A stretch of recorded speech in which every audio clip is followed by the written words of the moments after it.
Jayo Radha Madhava Kunja Bihari.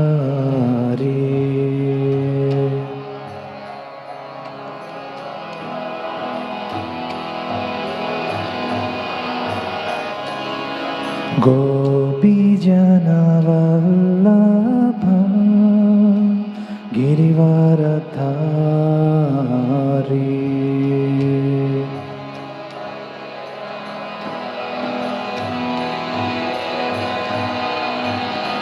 Jaya Gopi Jana Vallabha Girivaradhari.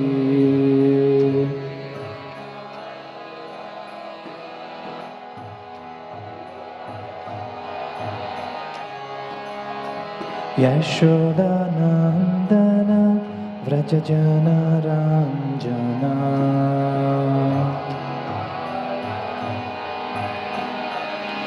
Yashoda Nandana Vrajajana Ranjana.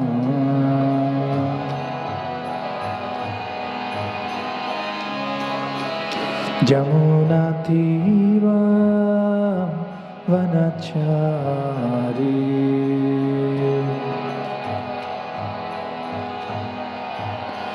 Jamuna Tira Vanachari.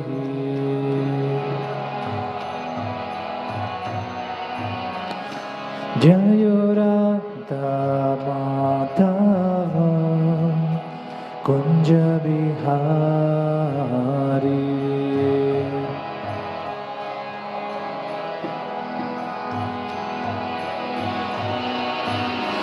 Hare Krishna, Krishna Krishna, Hare Hare, Hare Rama, Rama Rama, Hare Hare.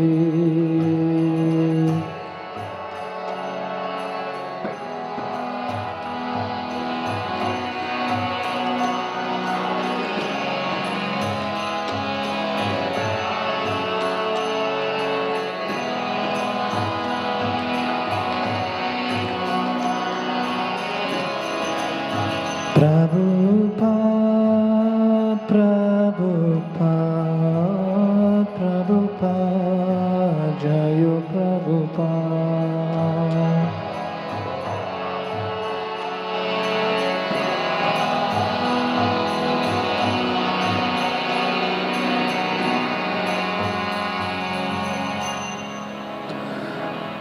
Shri Harinama Sankirtan ki, Granthra Srimad Bhagavatam ki jai.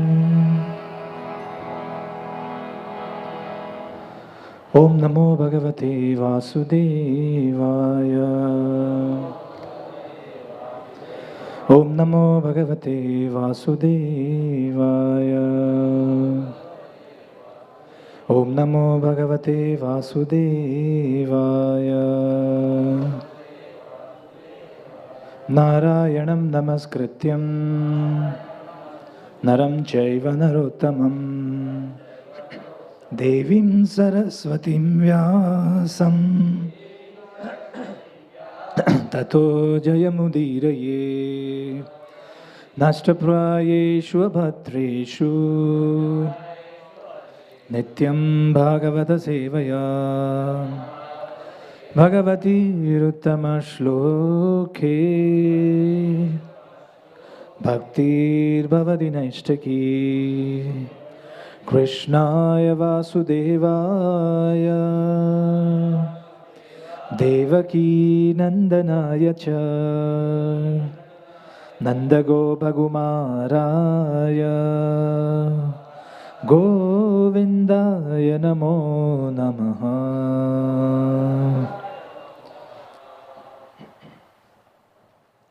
Reading from Srimad Bhagavatam, Canto 1, Chapter 13. Chapter is entitled Dhritarashtra Quits Home. Text number 42. Yatha gavo nasi protas Tantyam baddhascha damabhihi Vaktantyam namabhir baddha Vahanti balimishituhu Yatha gavo nasi protas Tantyam baddhascha damabhihi Vaktantyam namabhir baddha Vahanti balimishituhu Yatha gavo nasi protas Tantyam baddhascha damabhihi Vakatantyam namabhir baddha Vahanti balimishituhu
Matajis.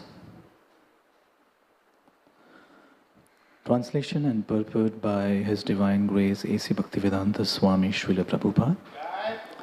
As a cow bound through the nose by a long rope is conditioned, so also human beings are bound by different Vedic injunctions and are conditioned to obey the orders of the Supreme. Purport. Every living being, whether a man or an animal or a bird, thinks that he is free by himself. But actually no one is free from the severe laws of the Lord. The laws of the Lord are severe because they cannot be disobeyed in any circumstances. The man-made laws may be evaded by cunning outlaws, but in the codes of the Supreme Lawmaker there is not the slightest possibility of neglecting the laws. A slight change in the course of God-made laws can bring about a massive danger to be faced by the lawbreaker. Such laws of the Supreme are generally known as the codes of religion under different conditions, but the principle of religion everywhere is one and the same. Namely, obey the orders of the Supreme God, the codes of religion. That is the condition of the material existence. All living beings in the material world have taken up the risk of conditioned life by their own selection and are thus entrapped by the laws of material nature. The only way to get out of the entanglement is to agree to obey the Supreme. But instead of becoming free from the clutches of Maya or illusion, foolish human beings become bound up by different nomenclatures, being designated as Brahmanas, Kshatriyas, Vaishyas, Shudras, Hindus, Mohammedans, Indians, Europeans, Americans, Chinese, and many others. And thus they carry out the orders of the Supreme Lord under the influence of respective scriptural or legislative injunctions. The statutory laws of the state are imperfect imitation, replicas of the religious codes. The secular state or the godless state allows the citizens to break the laws of God, but restricts them from disobeying the laws of the state. Thus, the result is that the people in general suffer more by breaking the laws of God than by obeying the imperfect laws made by men. Every man is imperfect by constitution under conditions of material existence, and there is not a least possibility that even the most materially advanced men can enact perfect legislation. On the other hand, there is no such imperfection in the laws of God. If leaders are educated in the laws of God, there is no necessity of a makeshift legislative council of aimless men. There is necessity of change in the There is necessity of change in the makeshift laws of man. But there is no change in a God made laws because they are made perfect by the all perfect personality of Godhead. The codes of religion, scriptural injunctions are made by liberated representatives of God in consideration of different conditions of living. And by carrying out the orders of the Lord, the conditioned living beings gradually become free from the clutches of material existence. The factual position of this living being is, however, that he is eternal servitor of the Supreme Lord. In his liberated state, he renders service to the Lord in transcendental love, and thus enjoys a life of full freedom, even sometimes on an equal level with the Lord, or sometimes more than the Lord. But in the conditioned material world, every living being wants to be the Lord of other living beings, and thus, by the illusion of Maya, this mentality of lording it over becomes the cause of further extension of conditional life. So, in the material world, the living being is still more conditioned until he surrenders unto the Lord by reviving his original state of eternal servitorship. That is the last instruction of the Bhagavad Gita and all other recognized scriptures of the world.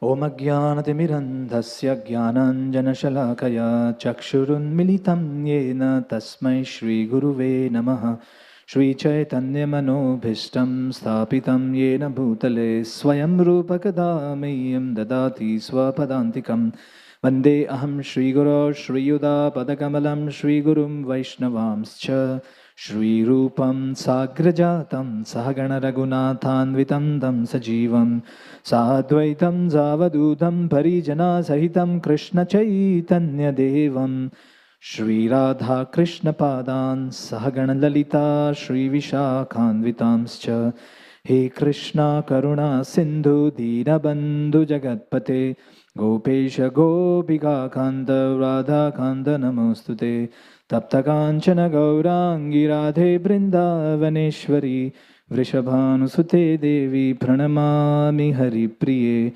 Vanja Galbatarubhyascha Kripa Sindhubhya Evacha Patitanam Pavanebhyo Vaishnavebhyo Namo Namaha Jai Shri Krishna Chaitanya Prabhu Nityananda Shri Advaita Gadadha Srivasadi Gaura Bhakta Vrinda Hare Krishna Krishna Krishna Hare Hare Hare Rama Rama Rama Hare Hare Hare Krishna Krishna Krishna Hare Hare Hare Rama Rama Rama Hare Hare Hare Krishna Krishna Krishna Hare Hare Hare Rama Rama Rama Hare Hare Mukam Karoti Vachalam Pangum Langayate Girim Yat Kripadamaham Vande Shri Gurum Dinatarinam Shri Chaitanyam Ishwaram Paramananda Madhavam. Translation once again. As a cow bound through the nose by a long rope is conditioned, so also human beings are bound by different Vedic injunctions and are conditioned to obey the orders of the Supreme.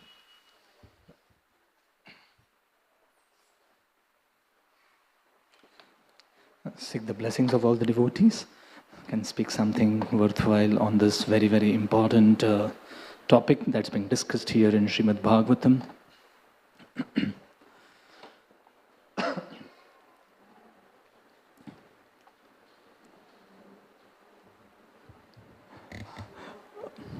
When a child is sick, mother wants to administer a medicine to that child. But as soon as the child hears about a medicine, child runs away. Child probably tries to escape and or probably cries, cribs, not to have that medicine, because to have medicine is the last thing on the list of the child's mind. Although mother knows that medicine is good for the child, but child, out of foolishness and ignorance, wants to avoid taking that medicine. But mother also knows the way to administer the medicine. So mother calls the child and tells a very nice, sweet story to the child. And while mother is sharing the story to the child, mother gently administers the medicine into the mouth of the child, and child lovingly, happily, eats that medicine, not knowing that mother has actually administered the medicine. Many times the medicine is also sugar coated, as a result of which child doesn't even recognize that mother has so lovingly administered the medicine. Similarly, we actually are like that child who are in the disease state, and when we are being asked to take the medicine of spirituality, we want to run away, we want to escape, we generally do not want to accept it. On the contrary, we don't want to accept it. At the same time, we want to run away, because to take up to spirituality is the last thing on the list of any conditioned living entity. We don't want to take up to spirituality so easily. But scriptures are like mothers. Scriptures, they know how to administer the medicine even without the child or the conditioned living entity even coming to know. So scriptures like Srimad Bhagavatam comes up with a wonderful stories. What is storytelling? Storytelling is nothing but sharing the wisdom. It's an art, actually. Storytelling is an art where you share a wisdom by sharing the jaw-dropping tales. So when the jaw drops, mouth opens. And when mouth opens, these wisdom pills are popped into the mouth of the conditioned living entity. And even without our notice, we actually are administered that medicine, and that medicine ultimately creates that transforming effect. So here we see Srimad Bhagavatam coming up with this story of Dhritarashtra quitting home, and Srimad Bhagavatam is gently administering the medicine in the form of these philosophical insights spoken by Narad Muni to Yudhishthir Maharaj, and thereby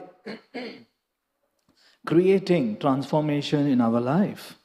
So Srimad Bhagavatam is a blend of nectarian pastimes of the Lord, at the same time deep philosophical insights. So Bhagavatam is a blend of pastimes and these philosophical truths. And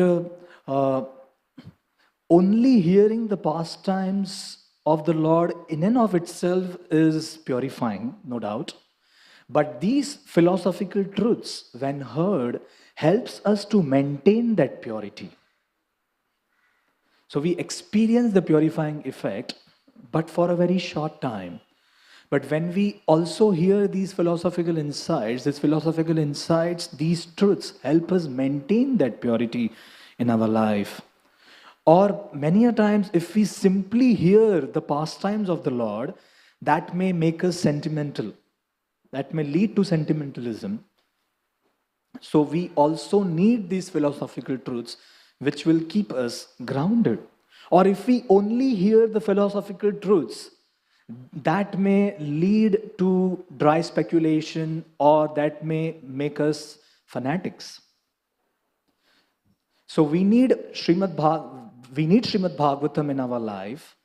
We need Lord Krishna's pastimes for our heart. And we also need philosophical insights from Srimad Bhagavatam for our head, for the nourishment of our head. So Srimad Bhagavatam balances the rational and the emotional faculties and tries to nourish both these faculties so that we don't go to either of the extremes. And Narad Muni here is giving this example of a cow or a bull being pulled by the rope, and how this cow or a bull is fully under the control of the master. So that's the case with all of us. Scriptures are just like mirrors. When we look into the mirror, mirror exposes us. Mirror shows us our real face. Similarly, scriptures are like those mirrors which actually reveals our true identity, tells us where we actually stand. Or scriptures will show certain characters, but through those characters will reveal actually our position. And scriptures will reflect our own lives without even we getting to know that, oh yeah, actually it's me whom Narad Muni is actually talking about. So these philosophical instructions, when imparted by the right person at the right time, with the right mood, to the right person who is receptive to receive that knowledge, then that philosophical instruction will truly act as a soothing balm and will act as a medicine which will eliminate the pain and distress of bewilderment, confusion, moroseness, lamentation, and grief. And a person can actually experience the uplifting effect and can face the severe pressures, panicking situations, and problems of life. And we can see in various cantos, when these philosophical insights were narrated by different personalities, how these philosophical insights eventually helped eliminate these types of negativities or those emotional turbulence. So here we see Narad Muni is going to relieve, Narad Muni is going to eliminate the lamentation and of Yudhishthir Maharaj. When Bhishma Dev spoke from the scriptures, Bhishma Dev eliminated the lamentation of the Pandavas. Lord Krishna, when he spoke Bhagavad Gita, the true wisdom, eliminated the confusion of Arjuna. Not only that, Narad Muni dissipated the dissatisfaction of Vyasdev. When Narad Muni in the first canto speaks on these philosophical insights. Narad Muni, along with Angira Muni, he removed the lamentation of Chitraketu Maharaj. Chitraketu Maharaj was experiencing such deep remorse when his son died. He could not even walk, he could not even speak, what to speak of ruling the kingdom. At that given point of time, when Narad Muni and Angira Muni arrived, and when they spoke such deep philosophical insights, it turned the life of Chitraketu Maharaj, where Chitraketu Maharaj, from lamentation, he became joyful and blissful. He became enthusiastic. Not only that, we see Vidura here, eliminating the attachment of Dhritarashtra, with the help of these philosophical insights. The principles that are spoken are more or less same. But as per the time, place, and circumstances, as per the person to whom they are addressing, yes, the details may vary. And ultimately, Shukdev Goswami eliminated that fear of death from the heart of Parikshit Maharaj by speaking the nectarine pastimes of Lord Sri Krishna along with these philosophical insights. Therefore, it is needed Nityam Bhagavata Sevaya. We need to hear these philosophical insights. We need to hear Srimad Bhagavatam on the daily basis. As Lord Krishna also tells in Bhagavad Gita, Nahi jnanena sadrusham pavitram iha vidyate tat swayam yoga samsiddhi kale natmani vindati. There is nothing more impactful. There is nothing more life transforming and purifying than this type of philosophical, spiritual insights and knowledge. Therefore, it is very, very important to stay connected to Srimad Bhagavatam on a daily basis, on a regular basis, so as to remain sane, sober, steady, and sturdy in the midst of this chaotic world, especially in the midst of our chaotic mind. So,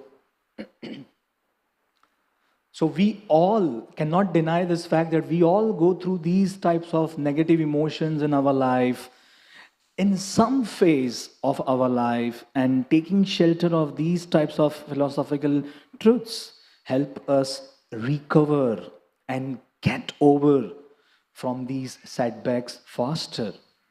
Radhanath Maharaj was once upon a time telling that there is no greater pacification of heart than by hearing the truth and the words of God. And that's the hallmark of a devotee. A hallmark of a devotee is not that a devotee does not undergo such emotional turbulences ever. No. What defines us as a devotee is not how we fall, but how we rise. And devotee may even accidentally fall down, but devotee will never fall away from Krishna and the process of Krishna consciousness. That's the hallmark of a devotee. Succumbing to this negative emotional turbulences is not a failure, but staying stuck there and not trying to rise above those emotional turbulences is a failure. So a devotee may undergo these emotional upheavals, as we see here in the case of Yudhishthira Maharaj. He is lamenting. He is experiencing those emotional upheavals. But what do they do when they come across, or when they get caught up in those emotional turbulences? Whom do they take shelter of? And how seamlessly, effortlessly, quickly and swiftly they switch over from material to spiritual shelter. That is truly a hallmark of a devotee. And the bigger problem with us is we get so much caught up in trying to solve those external problems that we fail to realize that the bigger problem lies within us in the form of our problematic mind. And unless we address the root cause of all the problem, which is the problematic mind, everything around us will appear to be problematic only. Because most of the problems does not lie beyond our mind. It's more in the mind than in actual. So when our mind comes in contact with such deep philosophical insights, our mind truly finds an anchor to hold on to, where a mind truly experiences pacification and solace. And many a times when we try to solve problem with this problematic mind, the solution that we come up with gives rise to a bigger problem. So, many times people, especially the youth, they think that the solution to all problem is, let me end my life. So that solution has come up from the mind which is problematic, which cannot truly come up with the right solution.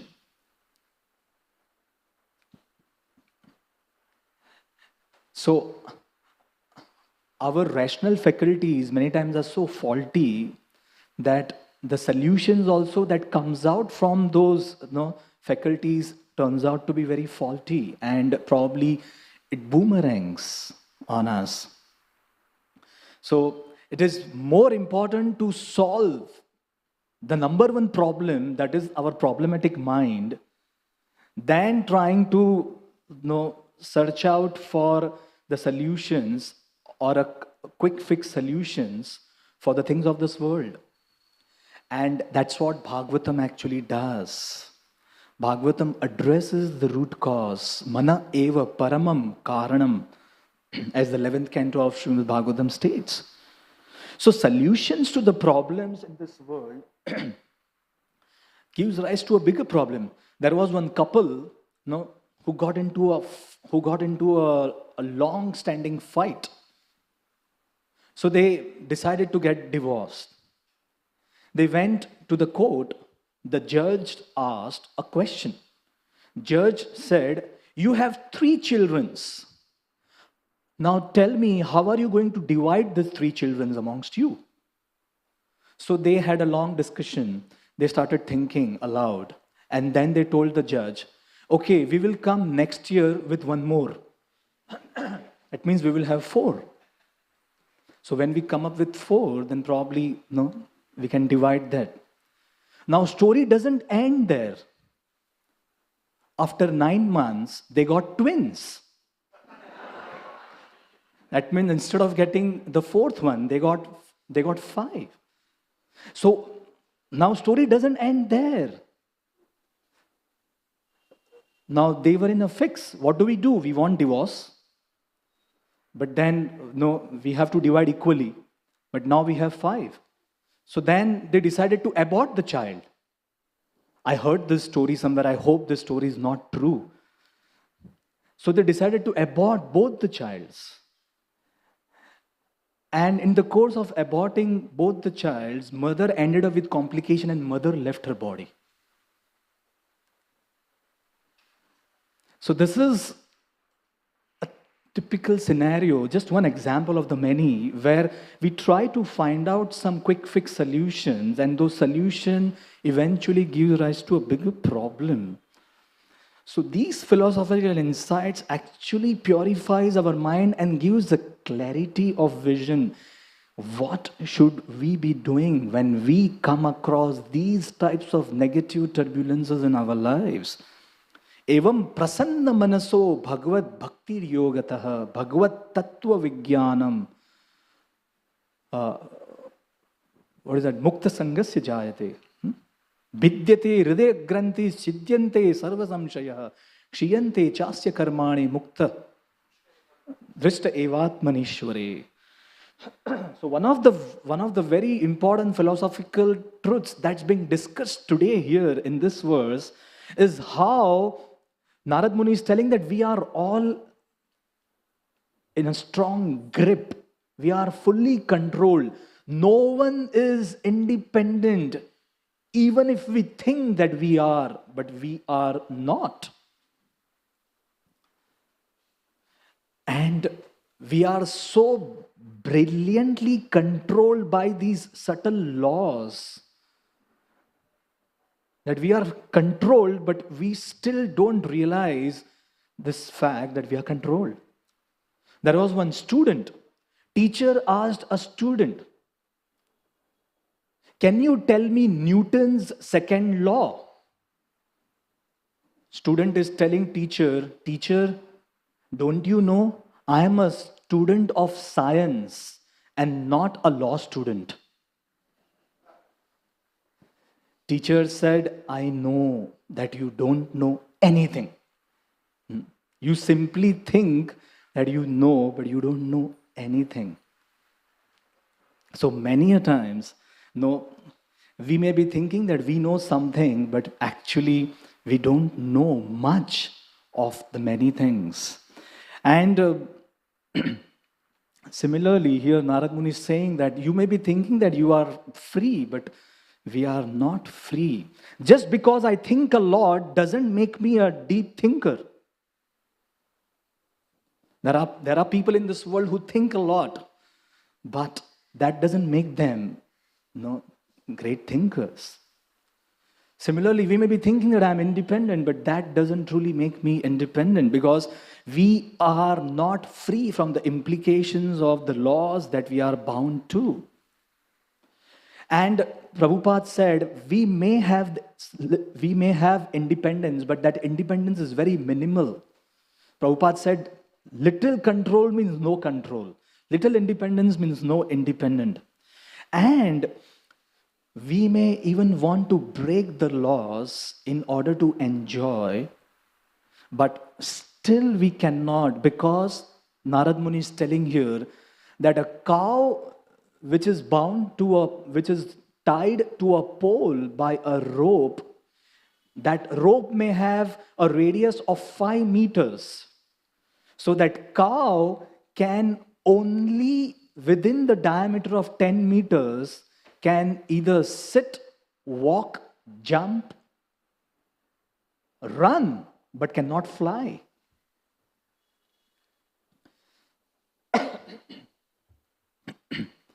So a cow has that independence, but to a certain degree. Similarly, we all have independence to a certain degree, beyond which even we cannot impose, or we cannot try to even evade. And even if we try to break the laws, say for example, if a cow tries to run away, a cow tries to break the rope and tries to run away into the market, eventually that cow will be caught by someone. That cow will be caught and will be sent either to slaughterhouse, or that cow will be brought by some other farmer, and that cow will again be tied. Now maybe a 20-meter rope. But then, that independence is limited. And this is what Srimad Bhagavatam is telling here. So even if we try to manage to break the laws of state, the laws of God, that's what Prabhupada is writing here in the purport, we cannot evade the implications of those laws. And above that, scripture explains that there are so many laws or so many ropes by which we are bound. There are unseen, invisible ropes that we are bound and tied to. And these ropes are called pash. In Bhagavatam itself, there are 6 types of ropes which are explained. 6 types of pash that Bhagavatam explains. Pash is nothing but shackles or a rope or something that ties up. The first pash that Bhagavatam speaks is Pashupash. Madrik prapanna Pashupasha vimokshanaya muktaya bhuri karunaya namo alalaya. When Gajendra is offering prayers to Lord Vishnu, Gajendra is telling, my dear Lord, I am right now caught up in the jaws of this crocodile, but that's not the only jaw that I am caught up in. I am caught up in this body of an elephant. That means a soul is entrapped. The soul is shackled within this body, which itself acts as a rope and does not allow us to go beyond certain jurisdiction. So Gajendra is saying, my dear Lord, I, the soul, is entrapped within this body, and this body itself is a pash. So my dear Lord, I am trapped, but you are muktaya, you are liberated, so you can liberate me. But let me request you, my Lord, don't just liberate me from the jaws of this crocodile. Don't just cut off the head of this crocodile, but please cut off this ties. The biggest tie is the tie in the form of this body. Please liberate me from this body itself. So he's asking for a bigger type of liberation, and not just liberation from the jaws of crocodile. So Prabhupada would give this example that a person, when we are within this body, when a person sees some wonderful preparations, some food preparation, that person feels like enjoying unlimitedly. We feel like enjoying, probably swallowing like a glutton, and eat as much as we can. But then Prabhupada would say, moment we exceed, moment we cross the limit, probably our stomach doesn't really support, And we tried enjoying unlimitedly, but we end up fasting for next 3 days. So we cannot go beyond the limitations that a body has put us on us. So we are not free to do anything and everything, although we may think that I am free, or I may love to sleep in the daytime. But then, according to the medical science, excessive sleep eventually gives rise to many ailments. So we cannot evade the implications which eventually comes upon us in due course of time. So right now in our youth, we may think that I can do whatever I want to do. But somewhere down the line, we may have to pay the price. Or people, when they are in this body, they want to enjoy this body by having an unlimited mating. But then, how long and how much can this body give us? We may try to squeeze out the enjoyment from this body, but ultimately the body has limitation. What happens is the hunger grows more and more, but at the same time, dissatisfaction level also grows more and more.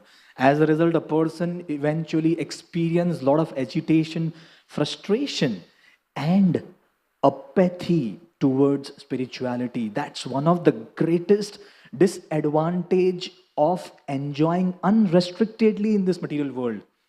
More we try to enjoy our senses, more a person develops apathy towards spiritual subject matters. So this is the first pash, Pashupash. So body in and of itself is a rope which ties up the soul. Now within this body, scripture explains there are many other pash. The second pash is what Bhagavad Gita says, speaks about Asha Pash. We are all tied up. Our desires bind us so strongly.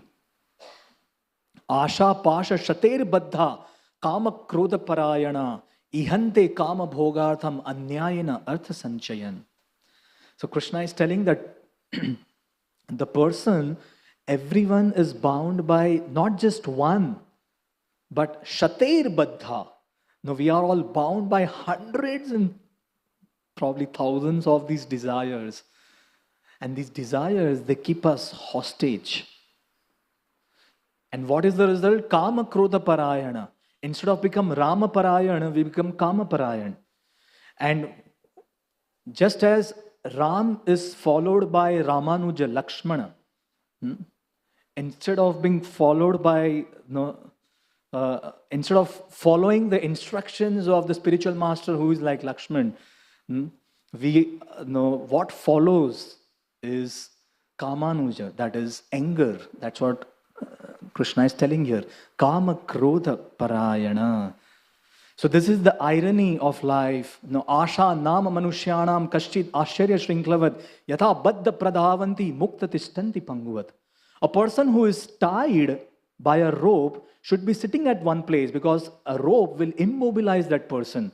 But just see the irony, when a person is tied by the ropes of desire, that person is running here and there, everywhere. On the contrary, mukta tishtanti panguvat, someone who is free from the desires, from material desires, someone who is not shackled by the ropes, that person can easily move. But a person who is actually free from material desire, that person is just sitting at one place and chanting the Hare Krishna Maha Mantra.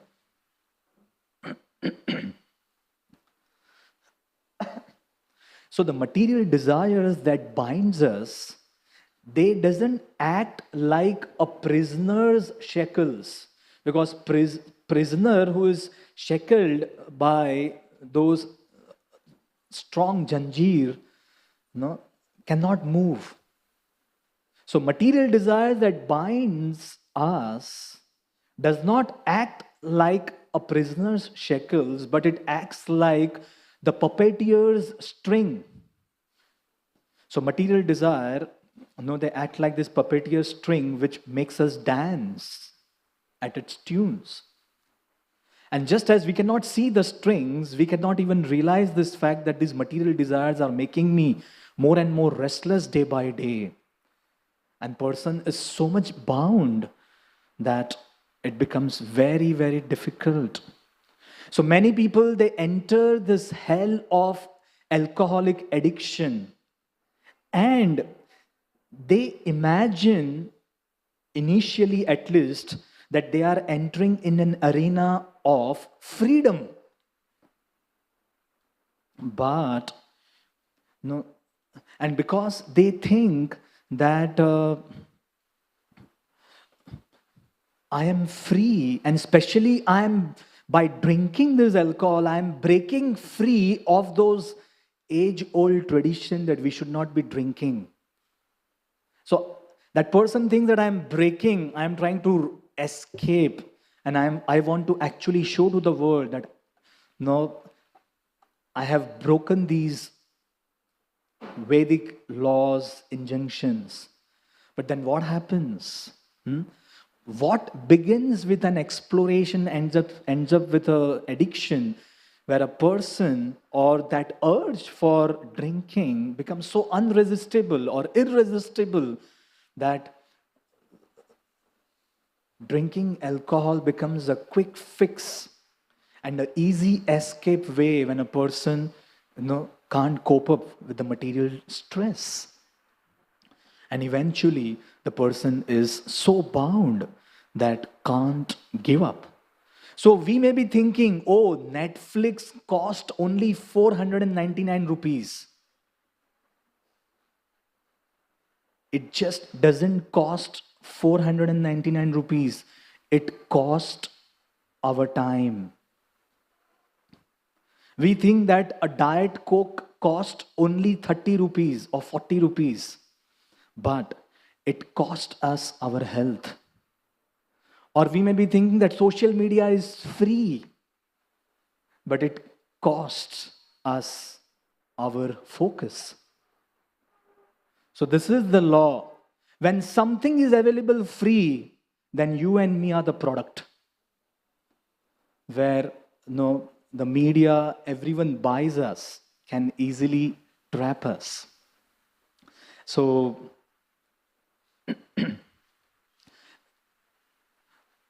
Scripture explains that there are these 5 parameters. When a person is bound by a physical rope, that physical rope is not as severe as a person who is bound mentally by those subtle ropes. So the first parameter is that this rope is invisible. This subtle rope which binds us, ashapash, is invisible. We cannot see. No, at least when a person sees that someone is trying to bind him or her physically, that person will try to run away, will try to save himself. But we don't even realize when these ropes bind us. That's the first, invisible. The second is this rope, subtle ropes are infectious. Now, when we come in contact with someone who is bound by a physical rope, we will not get bound by those physical rope ourselves. But in case of these subtle ropes, when we come in contact with people who are bound by these strong ropes of attachment, we also can get bound. We also can get influenced. And we see in scripture the example of Ajamil. Ajamil just came in contact with a person who was attached mentally. And eventually, Ajamil also got bound. So that's the second parameter. These ropes are not only invisible, but they are infectious. Just like a pathogen, infection, if it is contagious, can probably can spread to people around. The third, these subtle ropes are not only infectious, but they are insidious. Insidious means they are very, very harmful. Now, when a person is bound to a physical rope doesn't have a self-strengthening mechanism where this rope gets tighter and tighter day by day. No. But with these ropes that a person is bound to, shackled by, these ropes becomes more and more tighter day by day, and it becomes thickened, and it becomes more and more difficult to get out of these ropes. So these subtle ropes that we are bound to, they are not only invisible, they are not only infectious, insidious, but they are also inexhaustible, never ending. No matter how much you try to cut those ropes apart, these ropes again come up. Just like Lord Ram tried cutting off the head of Ravana. Every time he tried cutting off, a new head would come up. So these material desires, these subtle ropes that bind us, they actually are so strong and they are inexhaustible, never ending. Mother Yashoda is trying to bind Krishna with the help of there were inexhaustible ropes. There were unlimited ropes, but these unlimited ropes could not bind Krishna. But these ropes which are inexhaustible, that bind us so much that we become exhaustible by telling no, I don't want. When we try to say no to these ropes, still these ropes, they actually become inexhaustible. And finally, this rope is actually interchangeable also. Now, when a person is bound to a physical rope, that person himself cannot move on from one rope to another, cannot change that rope. But we have an option. Although we are tied to these subtle ropes, we can still change the rope. We can change our attachments. We can change our attachment from I to Krishna. And when we try to change our attachment or transfer our attachment, that's the time we can truly get freed from these rope. So this is the second rope, Asha Pasha. The third is Guna Pasha. Krishna tells in the Bhagavad Gita, Sattvam Rajastama iti guna prakriti sambhava nibadnanti mahabaho. Now these ropes, these three modes of material nature, Sattva Rajastama, they also bind us. So we are bound by our behavioral patterns. So our behavioral patterns, our actions, our thought are also very much influenced by the three modes, which holds us so strong. The fourth is Snehapash. This is what Kunti Maharani is telling in the first canto of Srimad Bhagavatam. Atha Vishvesha Vishwatma Vishwamurte Swakeshu me Sneha Pasha imam chindi Dridam Pandushu Vrishnishu. We all are tied. These emotional ties are far more stronger than the physical ties. Externally, the sense objects may not be present, but internally, it's always there because we have developed that connection. We have developed that attachment to, our emotions are very strongly identifying with the sense objects. So person is physically present, doing something physically, but mentally stuck and emotionally lost.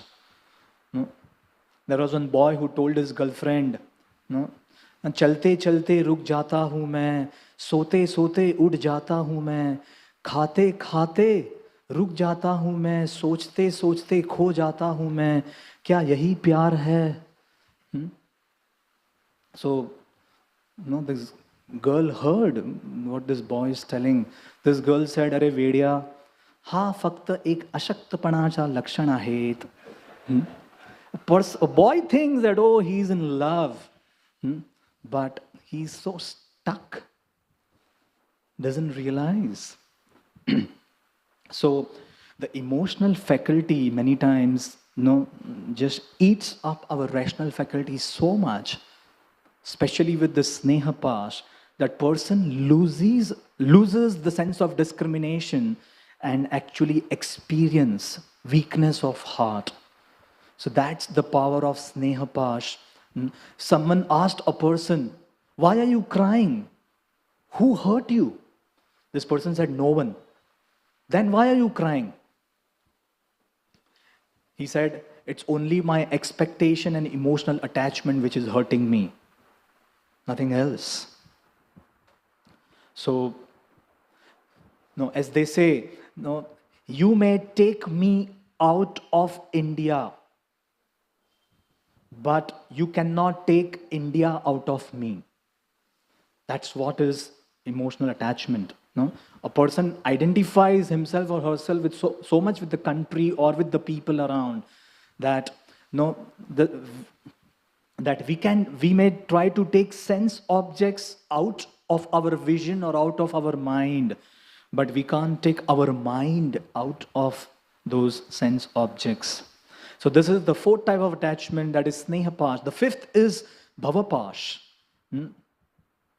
As Krishna tells in the 15th chapter, na rupamasye tatopalabhyate nanto nachardin naja sampradishta ashwattamenam savirudam moolam asanga shastrena dhridena chitva. It is not easy to really escape this bhavapash or the bondage. It is not easy to terminate the cycle of birth and death so easily. But Krishna is saying, asanga shastrena dhridena chitva. Again, we have to use that X of detachment with determination to cut off. And the sixth pash is yamapash. As Bilvamangal Thakur says in his bhajan, chinatsi ghoram yamapasha bandham bhinatsi bhinnam bhavapasha bandham chinatsi sarvasya samasta bandham naivatmano bhakta kritam tu bandham. My dear Lord, please cut this terrible noose of Yamaraj which no one can so easily escape. Please cut off the dreadful noose of this bhavapash. My dear Lord, it is only you who can slash everyone's samasta sarvasya chinatsti bandham. It is only you who can actually cut off this strong noose, strong bandhan. But my dear Lord, you cannot cut one bandhan. Naivatmano bhakta kritam tu bandham. You are unable to cut the knots that are tied by the loving devotion of your devotees. So yes, we are all intertwined with so many of these invisible ropes that keeps us bound into this material world. And not only that, Bhagavatam says that these knots are actually ajar. Jara means old. Jara means old age. Ajara means that which remains young. Prasangam ajaram pasham atmana kavayo vidu sa eva sadhu shukrito mokshadvara apavratam. So it is difficult to cut off, sever, or probably escape these knots, these nooses. But prasangam ajaram pasham, these knots which are actually ajar, these bondage which are actually ajar means ever new or ever fresh, they can be cut only by one thing: by transferring our attachment from material to spiritual, from transferring our attachment to the saintly personalities. And here we see Yudhishthir Maharaj taking shelter of Narad Muni, who is going to help him cut off those strong negative turbulences in the form of these in the form of lamentation. So yes, I may try to break state law, but I cannot break nation's law. And even if I try to break nation's law, I cannot break other countries' law. So somewhere or other, we have to follow and abide the laws. And this is what scripture says. There are 4 categories actually of people. The first category, the 4 categories of people who follow God's law and government's law. The first category are the people who do not follow any of the laws. They don't want to follow government laws. They don't want to follow God's law. So they are outright rebellious, or probably atheistic mentality type of people, who doesn't want anyone above them. They think that I have to be disciplined, I have to be obedient, I don't want anyone above me, so let me not follow any of the laws. Ravana was one such example who wanted to create a staircase to heaven by breaking all the laws. Hiranyakashipu was the one who wanted to reverse the laws, where if you do something pious, then you will go to hell. But if you do something impious or sinful, you will go to heaven. So they tried reversing the laws and because it was created, these laws are Bhagavad Pranitam, these laws are created by Vishnu, that's why furthermore I don't want to follow. So that's the tendency where a person doesn't want to follow either God's laws or government laws. As they say, there's a famous Hindi dialogue. They say that हम जहाँ पे खड़े होते हैं वहीं से line शुरू होती है. I will not follow any laws, but I will make others follow what I want to, or what I want them to follow. And these people, they end up becoming greatest criminals. And they perform major crimes and they are not afraid of government laws. So this is what is the first category. The second category are the people who may follow government laws, but they don't follow God's laws. So these people could be very cultured, very refined people in the society, but they are completely unaware of God's laws, which are mentioned in the scriptures. And these people are like those people who may be following local laws, but they have they may not be following the nation's laws or global laws. Say, for example, people come together in a club and they decide that from today onwards, you and me can murder anyone. And no one will take a notice of this. Now, is that possible? If I try to murder someone and I may try to evade, I may try to make certain law, but I cannot escape the implication of the nation's laws. So there are people who come in this world and they create a law where abortion is allowed. So just because I'm following a local law, that doesn't mean that I can get away from the nation's law. That doesn't mean that there will not be any implication from the nation's law. Similarly, if I make a certain law which is not in sync with the nation's law, then probably I cannot escape. Similarly, if I make a law which is not in sync with the God's law or the laws of the scriptures, I will still have to bear the consequences. So there are people who come together and release the law that cow killing is allowed, or they may open slaughterhouses. But that does not give them the license, or that does not free them from getting the severe repercussions or reaction from the laws of nature. So yes, government laws are like those local laws, and God's laws are like those global laws. And we cannot, or a local law cannot supersede the global law. Similarly,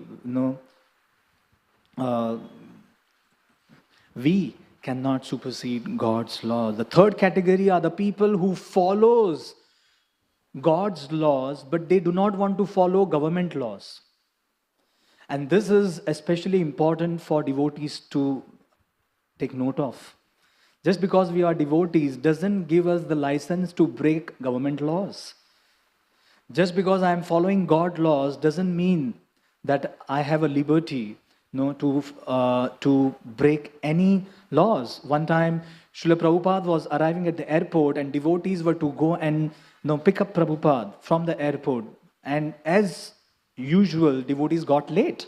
When devotees got late, they were trying to speed up the car, and in the course of speeding up the car, they broke the law.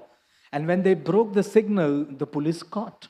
When police caught them, they somehow tried telling the police that, our spiritual master is coming and we are late, and we cannot make him wait. So finally, the police thought that yes, they are spiritual minded people, so police allowed them to go. And when they met Prabhupada, they garlanded Prabhupada, they got Prabhupada to the temple, and these devotees were so happy that they wanted to share this. That police was very happy to know that you are coming, Swamiji, and we broke that law. So they thought that Prabhupada will be happy hearing this. But when Prabhupada heard this, Prabhupada said one thing: don't take advantage. Just because you are devotees doesn't mean that you can break any of the laws. Just because we are devotees doesn't mean that we can tell anything to anyone. And that can put off many people in this world. Just because people say, Sab Bhumi Gopal ki, Jai Kanhaiya Lal ki.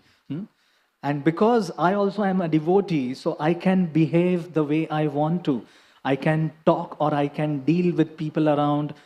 Nothing will probably, no one can say anything to me.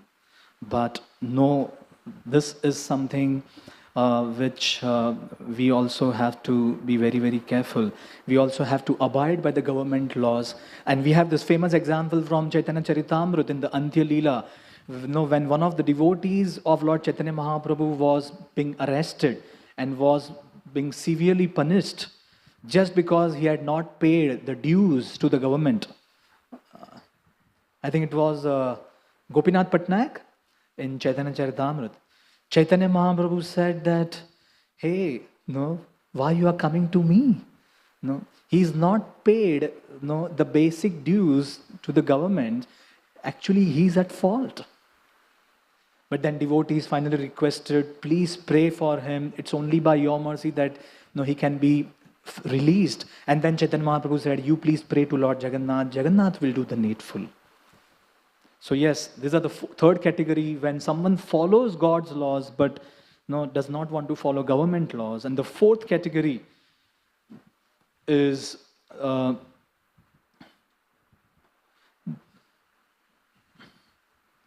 the category where a person follows God's laws as well as government laws. And this is what is expected from every one of us, if we want to be a good citizen and a good devotee as well. So finally, yes, I have gone too much overboard. Just to end,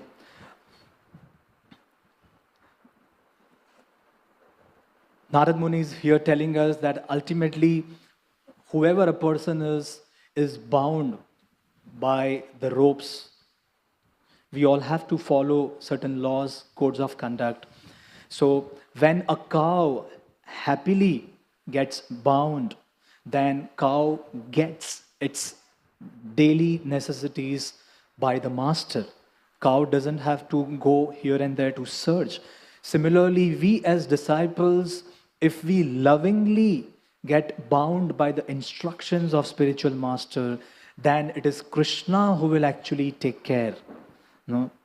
And we can see when Arjuna was willing to follow his Kshatriya duty and was also willing to follow Krishna's orders, then Krishna went out of his way, and Krishna is willing to break the law, and Krishna is actually willing to go out of his way to serve and help and support his devotee. So this is one prayer that we should offer. My dear Lord, let me be bound by the spiritual instructions that my spiritual master has given me. Because if I go away from this spiritual instruction, then practically I'm inviting disaster in my own spiritual life. Thank you all very much. Hare Krishna. Srila Prabhupada ki jai. Grantaraj Srimad Bhagavatam ki jai. Samaveda Gaur Bhaktavrinda ki jai. Nithai Gaur Premanandi ki jai.